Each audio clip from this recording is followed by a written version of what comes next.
Israel ও আরব দেশের মধ্যে কূটনৈতিক সম্পর্ক স্বাভাবিক করার জন্য করা হয়েছিল আব্রাহাম চুক্তি, কিন্তু সম্প্রতি মুসলিমদের ওপর গণহত্যার কারণে সেই চুক্তিতে যোগদানের সম্ভাবনা নাকচ করে দিল পাকিস্তান। দেশটির পররাষ্ট্রমন্ত্রী ও উপপ্রধানমন্ত্রী ইসহাক দার স্পষ্ট ভাষায় জানিয়ে দিয়েছেন তারা যুক্তরাষ্ট্রের মধ্যস্থতায় গঠিত আব্রাহাম চুক্তিতে যোগ দেবে না। পররাষ্ট্র মন্ত্রণালয়ে আয়োজিত সংবাদ সম্মেলনে ইসহাক দার বলেন, ইসরায়েলের সঙ্গে সম্পর্ক স্বাভাবিকীকরণের এমন কোনো প্রক্রিয়ায় পাকিস্তান অংশ নেবে না যা ফিলিস্তিন ইস্যুতে পাকিস্তানের দীর্ঘদিনের অবস্থানের পরিপন্থী।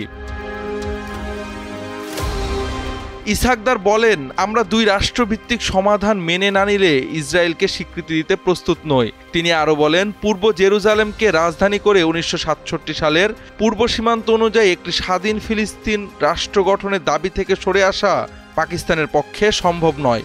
সেই সঙ্গে তিনি জোর দিয়ে বলেন, 7 দশকের পুরনো নীতিতে পাকিস্তান এখনও অটল রয়েছে।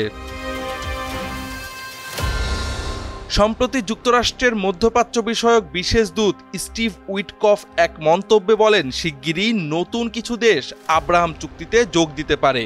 এই মন্তব্যটি তিনি করেন পাকিস্তানের সেনাপ্রধান আসিম মুনিরের সঙ্গে হোয়াইট হাউসে মধ্যাহ্নভোজের অংশ নেওয়ার পর। এই প্রেক্ষাপটেই পাকিস্তানের অবস্থান স্পষ্ট করল দেশটির নীতি নির্ধারকেরা।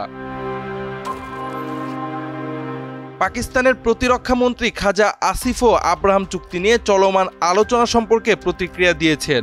শামা টিভির নাদিম মালিক লাইভ অনুষ্ঠানে এক সাক্ষাৎকারে তিনি বলেন, চুক্তি নিয়ে যদি কোনো চাপ আসে তবে পাকিস্তান জাতীয় স্বার্থকে অগ্রাধিকার দেবে। সাক্ষাৎকারে খাজা আসিফ বলেন, যখন আমাদের বলা হবে এই চুক্তিতে যোগ দিতে তখনই আমরা জবাব দিব।